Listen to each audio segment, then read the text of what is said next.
वारदात के बाद बदमाशों की एक तस्वीर सामने आई है। तस्वीरों में दो बाइक पर ये बदमाश दिख रहे हैं, पिस्टल लहराते और जश्न के मूड में लग रहे हैं। तो पटना के इस बेहद गंभीर हत्याकांड में, चंदन मिश्रा हत्याकांड में एक और बड़ा खुलासा हुआ है।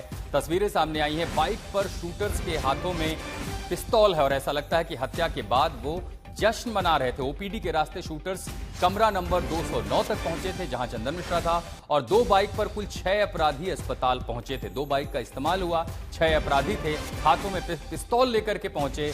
तौसीफ पहले भी जेल जा चुका है। अब तक जो जानकारी सामने आई है उसमें मुख्य अभियुक्त तौसीफ पहले भी जेल जा चुका है, यानी हिस्ट्री शीटर रहा है। उसे अस्पताल के बारे में पूरी जानकारी थी। हमारे संवाददाता शशि भूषण हमारे साथ जुड़ रहे हैं इस पूरी जानकारी को लेकर के। शशि भूषण, तस्वीर सामने है, यह भी पता चल रहा है कि वो जश्न मना रहे थे हत्या के बाद। आराम से आते हैं, आराम से जाते हैं, और पुलिस है अब तक उसके हाथ में कुछ नहीं है। बिल्कुल हाथ खाली है आशुतोष। कल जब सीसीटीवी फुटेज अस्पताल के अंदर का सामने आया और जो फिल्मी अंदाज में हमने शूट आउट देखा, उसके बाद लगातार ये जानकारियां आती रही।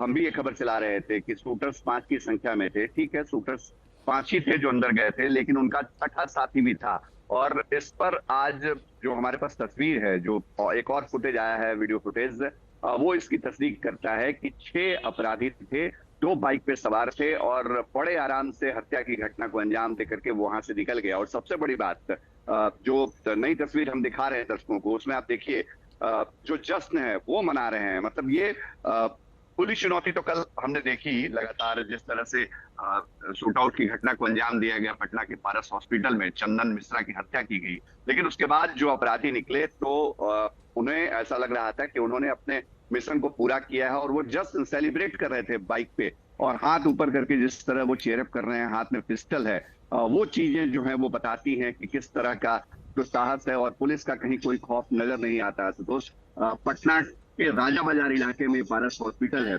और यहाँ से जब अपराधी निकले, शूटर्स निकले, तो वो सीधे बेली रोड के सड़क से नहीं भागे, मुख्य सड़क से नहीं भागे, बल्कि समनपुरा, एक बहुत सघन बस्ती का इलाका है, यहीं सटा हुआ राजा बाजार का, पारस हॉस्पिटल के ठीक बगल से समनपुरा की सड़क है, इसी सड़क पे वो आए और यहीं से बाइक से वो दूसरी तरफ निकल गए। एक चीज बताइए शशि भूषण, तौसीफ की जानकारी मिल गई है, उसको आइडेंटिफाई कर लिया गया है, बाकी 6 और लोग हैं, सीसीटीवी सामने आ गई है, फेशियल रिकॉग्निशन सॉफ्टवेयर कोई बहुत बड़ी बात है, एलियन कॉन्सेप्ट तो है नहीं पुलिस के लिए। क्या अब तक 6 इन आरोपियों के बारे में जान पहचान पड़ताल नहीं की जा पाई है अब तक?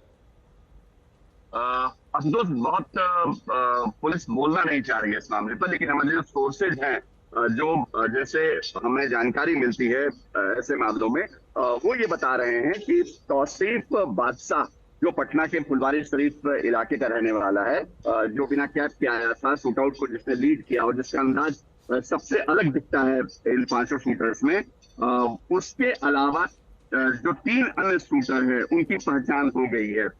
इसमें सीधे तौर पे अगर कहें तो हमारे जो सोर्सेज हैं वो बता रहे हैं कि जो पुरानी अदावत है दोनों, जो शेरू और चंदन गैंग का, उसका कनेक्शन एस्टेब्लिश हो चुका है। पटना पुलिस को वो लिंक मिल चुका है और शूटर्स की भी पहचान हो चुकी है। नाम भी पटना पुलिस के पास है, एसटीएफ के पास है, लेकिन अभी उन नामों का खुलासा पुलिस नहीं करना चाहती है, क्योंकि तो जैसा आपने कहा, हाथ खाली है। गिरफ्तारी के लिए रात भर बक्सर, पटना, आरा और यूं कहने की छपरा तक के इलाके में, जो आरा से डोरीगंज होते हुए छपरा को जोड़ने वाली सड़क है, पुल है, उससे आगे भी पुलिस जो है। ठीक है शशि भूषण, आप इस खबर पर नजर बनाए रखेंगे, लौटेंगे आपके पास फिर। फिलहाल तमाम जानकारी के लिए आपका बहुत बहुत शुक्रिया। तो बिहार पुलिस के हाथ फिलहाल खाली हैं।